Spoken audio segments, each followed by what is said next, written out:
La idea es hoy día un poco plantear una mirada un poco más larga de las elecciones presidenciales que vienen en noviembre, pensando básicamente en cómo lo insertamos dentro de la democracia larga de Chile. A mí me interesa la mirada más en ese sentido. Y tiene que ver básicamente, yo creo, con elementos de continuidad de cambio.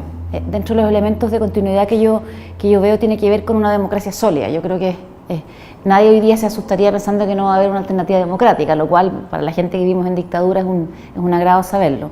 Segundo, tiene que ver con las instituciones que funcionan. Tercero, tiene que ver con partidos y con coaliciones que siguen funcionando. Siguen habiendo los partidos grandes y se van a formar coaliciones, probablemente van a ser distintas que las que habían desde el 90 en adelante, pero van a haber coaliciones. Creo que también elementos de continuidad tiene que ver con que nos vamos a repetir un candidato que es el expresidente Piñera, lo cual en política no es inusual, no ha sido inusual en la historia de Chile. Y los elementos nuevos a mí me parecen interesantes que tienen que ver con el nuevo sistema electoral, que creo que no es menor, creo que va a ser la primera elección que vamos a votar con un sistema proporcional, vamos a volver a la historia. Y no va a ser el sistema binominal, que era un sistema que a mi juicio distorsionó gravemente las mayorías y impidió un montón de otros cambios que la concertación no pudo hacer.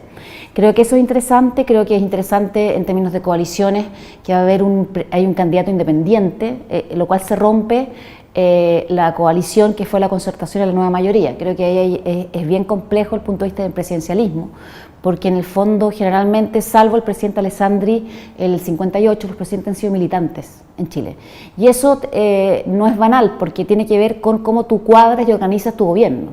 Y que el candidato Guiller sea independiente genera algo distinto dentro del presidencialismo que tiene que ver cómo se van a organizar los partidos en el gobierno. Y eso es muy interesante, sobre todo porque el mismo candidato ha destacado un montón que él es independiente, que no está con los partidos, etcétera, etcétera. Entonces también es interesante como fenómeno político saber cómo el Frente Amplio se va a organizar, cuánto va a rendir electoralmente y a partir de eso cómo va a generar gobernabilidad si es que después sigue creciendo electoralmente. Creo que eso también es muy novedoso. Con respecto a la derecha, me parece interesante también que surjan estos partidos más pequeños.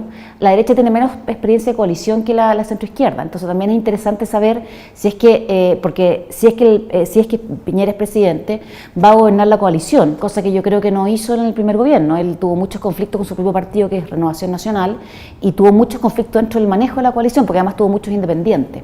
Entonces para mí también es interesante saber desde el punto de vista de la ciencia política cómo va a gobernar Piñera si es que gana, sobre todo por los ejes y los clivajes también en términos valóricos, lo que vimos de nuevo con el aborto, tres causales, etcétera.